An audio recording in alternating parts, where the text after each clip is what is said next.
Mr. Morty, I cloned myself so you could kiss me as a baby. This is just like a Morty baby.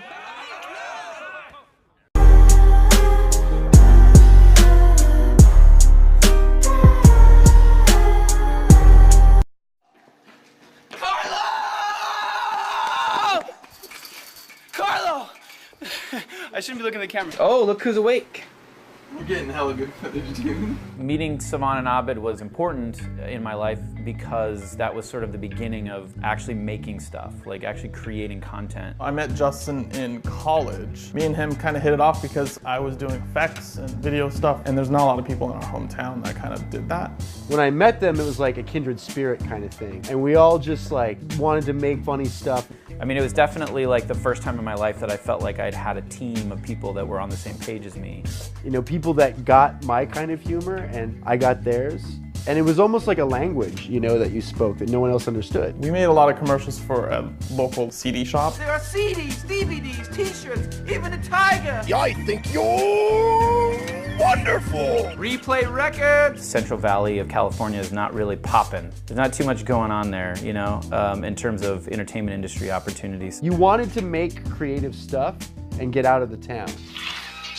Daddy, where do babies come from? The stork. What stork? He has rocket feet. They propel him at speed so great that he doesn't age. He's like God, but he eats herring. When I met Rob, we were doing comedy sports workshops in Milwaukee. He was 19, I was 21. We started doing improv and sketch together. We latched onto each other for comfort, security, and through a shared taste for pop cultural kind of meta humor. I started doing a comic book on the side called Scud the Disposable Assassin, and then somebody said, hey, you should make this into a movie. He decided to move to LA.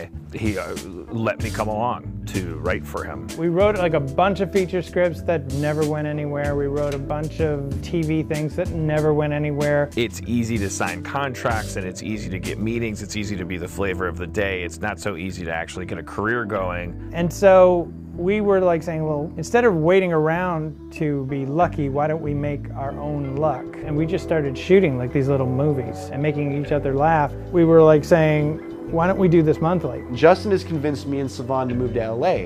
And we've been making cartoons and skits for like, I think a couple months. And this is before YouTube, so we kind of just would create content with no one to show it to. And then our friend shows us this website. It's called channel11.com.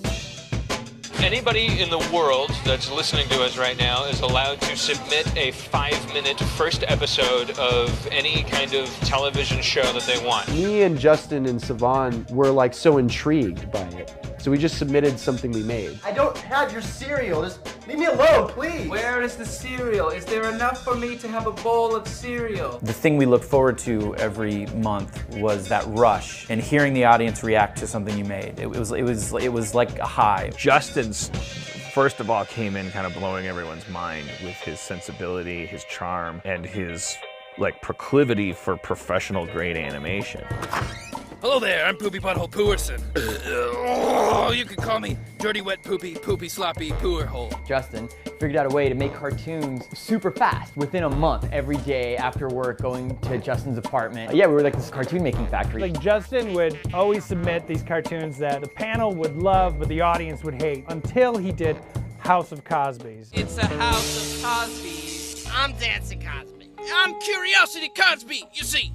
I'm Cosby number 6, Bathtub Cosby. House of Cosby's was the catalyst for Harmon and I to start collaborating on shit together. We both had a great deal of respect for each other and were fans of each other's shit that we were making. So stop trying to make us all scared, like Pierce Brosnan in Dante's Peak. That was a fucking incredible time. Like, we were all together, we were all making crazy shit, we were all admirers of each other's work. At the time, none of us even realized that this would be anything.